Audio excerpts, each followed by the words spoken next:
Put your hands together for Uday Sani.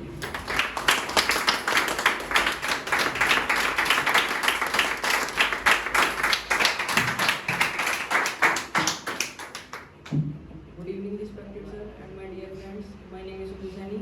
It is my proud privilege that I have been given a chance to express my views on this dice. Today, my topic of discussion is the problem that is affect India the most.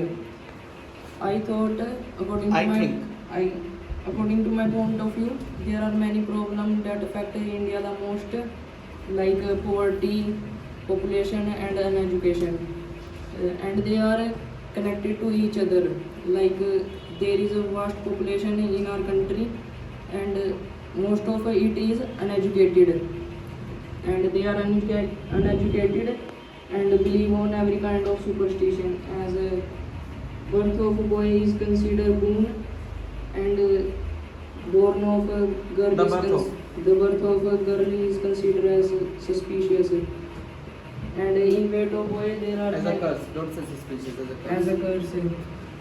In weight of boy many girls are born, and it indirectly increase the family size and poverty.